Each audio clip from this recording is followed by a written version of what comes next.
Hello and welcome to this special video for the upcoming Knowledge series. The next Knowledge series will be on the civil service examinations. Today, our expert is Dr. Inderjeet Kaur. With over 45 years of experience in the education sector, I can only highlight a few of her achievements in this introduction. She was a professor at University of Delhi, teaching public administration to undergraduate and postgraduate students. Many have successfully completed their PhD under her guidance. Her book, Lok Prasashan, is the most sought after book to prepare for the civil services examination.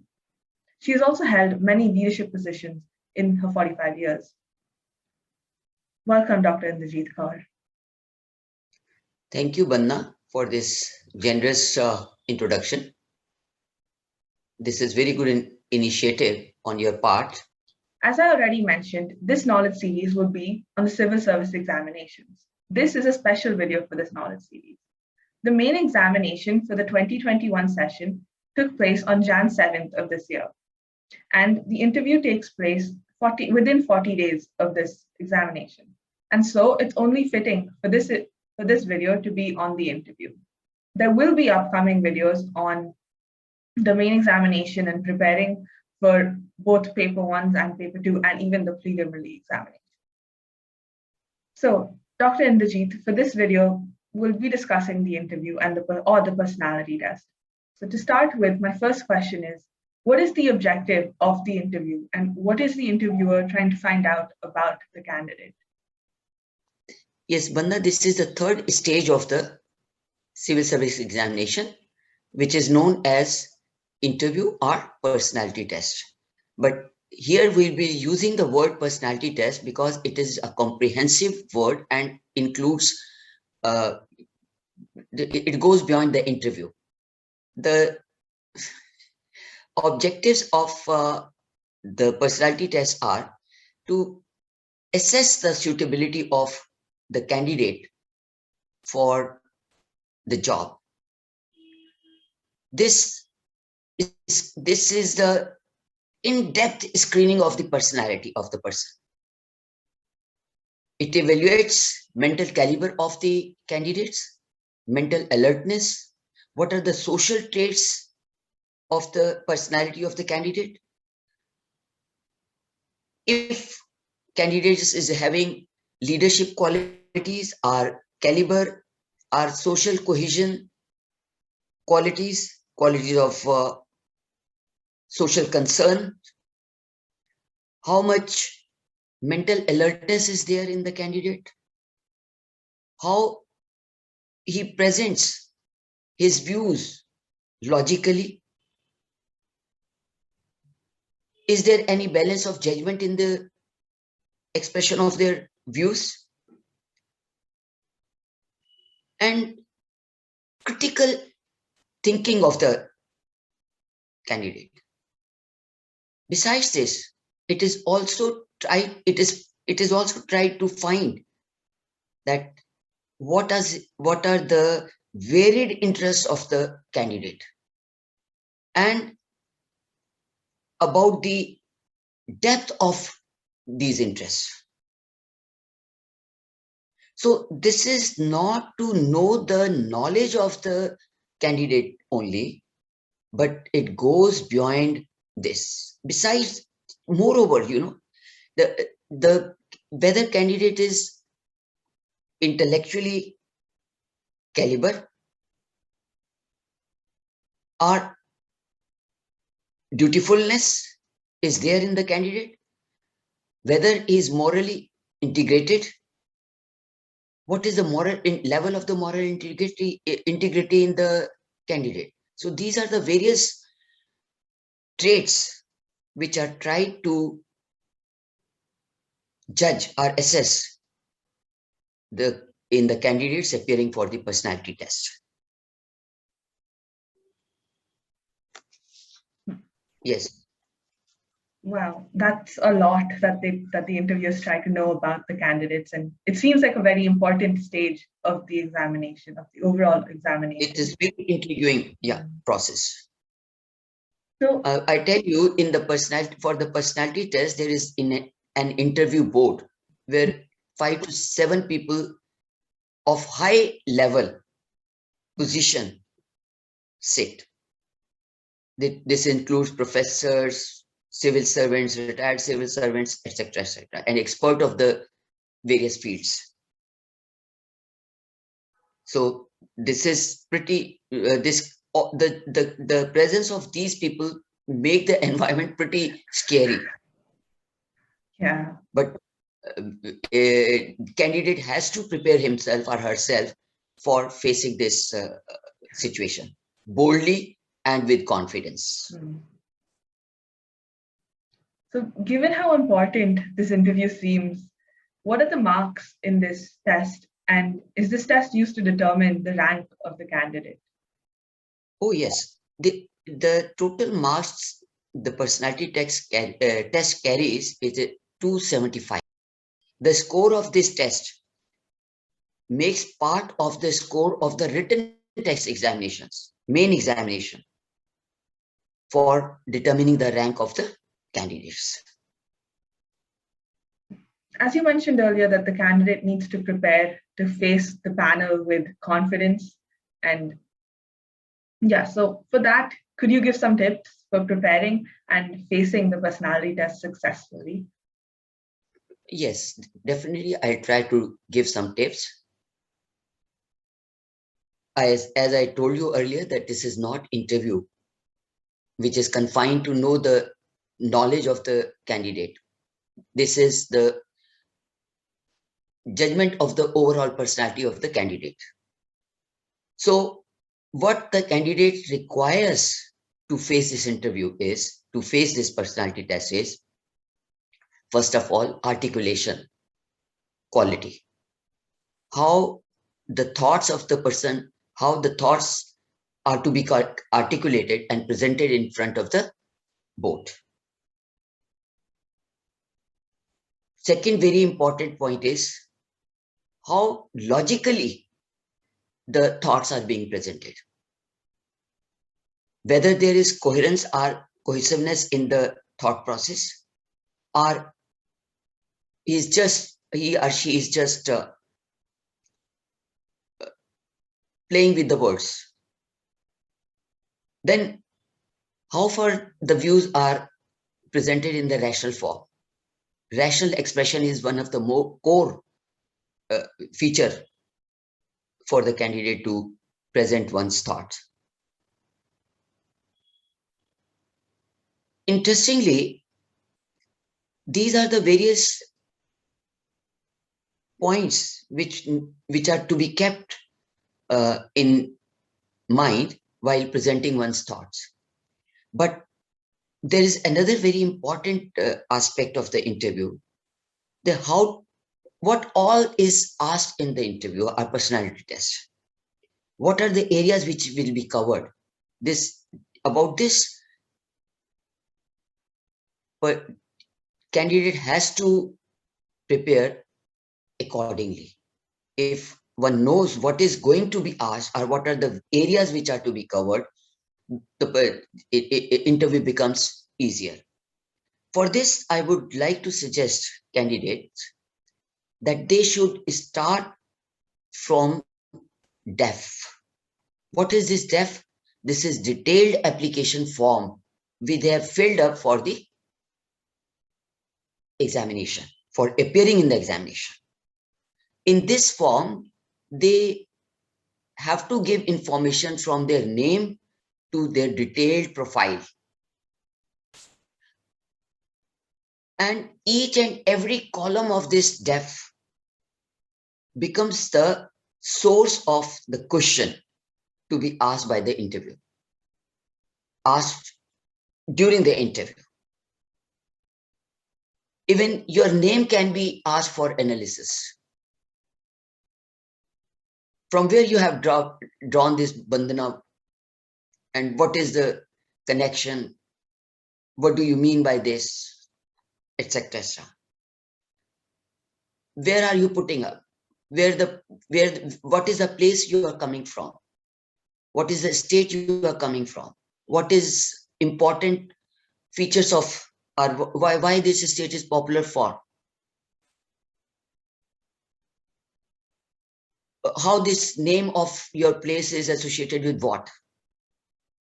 Again, subjects you have opted.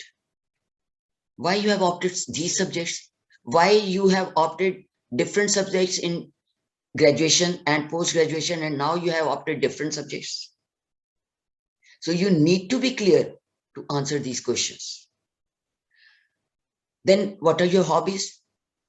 When you are mentioning your hobbies, you should be very, very clear about the hobbies that you are mentioning. You are thorough with your hobbies. It is not that we are doing, yes, I am interested in music, or I am interested in gardening. They will not leave you here. They will not be satisfied with this. You will have to give each and every detail of of your hobby. They can ask any aspect of the hobby. Again, what preference you have given for the services?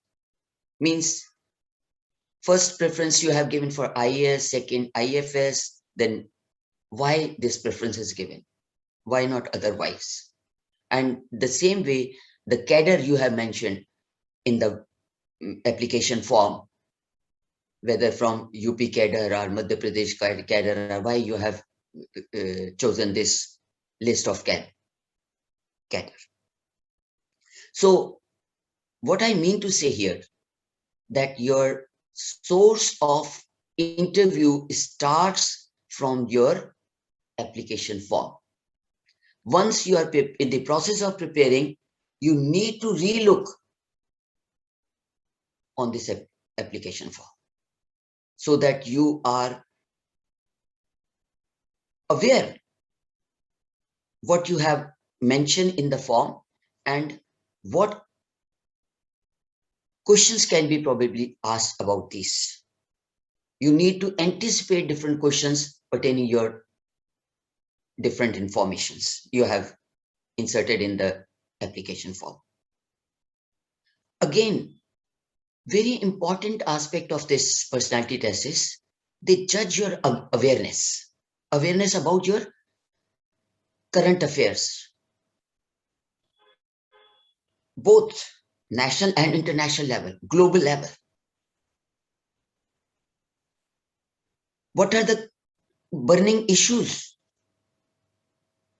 current burning issues, and what opinion you hold for these?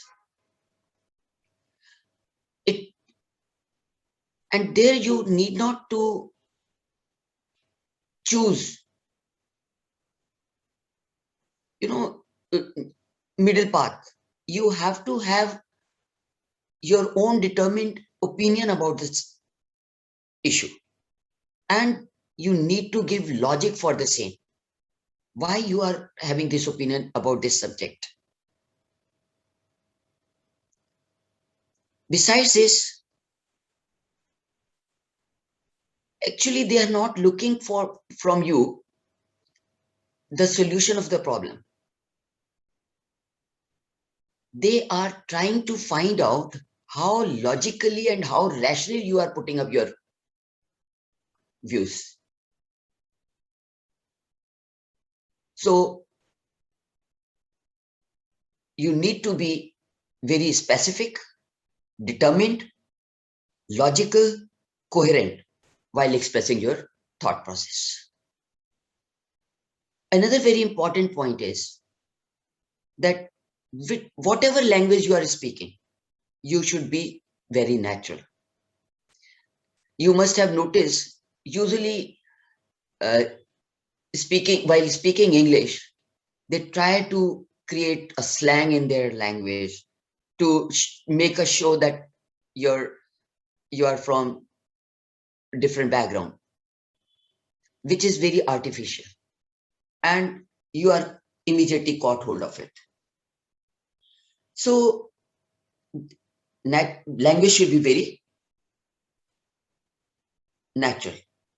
You need not to, if you are South Indian, you have to have that accent. And now don't try to change for creating impression. Then about the confidence. Never be overconfident, never be underconfident. Try to maintain your confidence in balanced form. And very, very important tip is, if you do not know the answer, plainly say, sorry, I don't know. I'm not aware of it. Be truthful and be courteous also. Once you are there, I was telling you that the presence of all the senior people sitting in the board makes the environment scary. But I tell you, they do not want to scare you. They try to create a friendly environment while interacting with the candidate. So if you say that you don't know the answer of the question, then they will help you to give the answer also. Then you be courteous. Thank you, sir. Thank you for this information. Instead of, okay, sir. Need not to say okay. And what I would suggest here to the candidates, watch some videos of interviews which are being conducted by various IAS training schools, coaching schools. These are available on YouTube. Watch how these interviews are being conducted, and the candidates are being informed about their fallouts and how to correct them. So these are the few tips. If prepared in the light of these, I think your interview or personality test will go without any obstruction, any problem. This is all about the tips which I can share with the students. Thank you, Dr. Inderjeet. That was very helpful. Listening to your tips helped me a lot, honestly. It's a life skill to talk confidently in front of people. These are more or less life. Yeah. I tell you one thing, just I told you that they also try to observe the dutifulness of the person in the interview.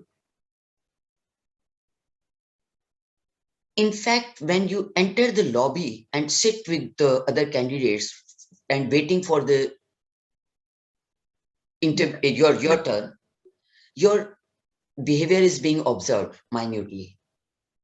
There is one case study that person shared his experience, that he went to the for the interview. He was sitting and he found that there are a good number of lights on in the lobby, which were not required, unnecessary.